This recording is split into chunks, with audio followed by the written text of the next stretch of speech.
আমি যদি ইলেকশনে হারি, আমার ইলেকশনে হারার একটা বড় কারণটা আমি জানি, যেটা না করলে আমার হারার সম্ভাবনা কম, যদি হারি তাহলে ওই কারণেই হারবো, সেটা হলো আমি আমার আদর্শ থেকে সরতেছি না।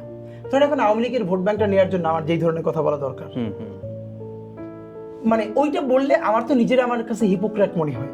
বরং আমি ওই আওয়ামী লীগের জন্য চেয়ে থাকি যে মানুষটা বলবে আমি আওয়ামী লীগ এবং ওসমান হাদি যে সেটাই, কিন্তু আমি আওয়ামী লীগ হয়েও তারে ভোট দিব এই জন্য যে ও ক্ষমতা আসলেও কোনোদিন জুলুম করবে না আমার উপরে, কারণ আমরা আমার শত্রুর সাথেও জুলুম চাই না, আমরা ইনসাফ চাই, ইনসাফের রাজনীতি করতে চাই। কিন্তু দেখেন সামনের ইলেকশনে যেটা নিয়ে কেওয়াস হবে, এটাই আপনি প্রপারলি অ্যাড্রেস করলেন যে আওয়ামী লীগের যে ভোট ব্যাংকটা, মানে অফকোর্স এটা তো একটা নির্দিষ্ট ভোট ব্যাংক আছে।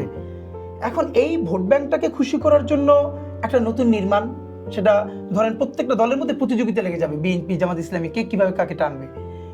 আর এর সাথে যেটা ঘটবে আপনি খেয়াল করেন, ইন্ডিয়া বারবার বলছে যে তারা নির্বাচিত সরকারের সাথে সম্পর্ক করতে চায়। ইন্ডিয়া হয়তো ধরেই নিয়েছে যে নির্বাচিত সরকার বলতে বিএনপি হয়তো ক্ষমতায় আসবে, আপনি বলছেন মানে ধরে নিলাম, মানে যেহেতু এখন পর্যন্ত সবচেয়ে বড় দল, এটা তো আর সার্টেন না, অন্য কিছু করতে পারে।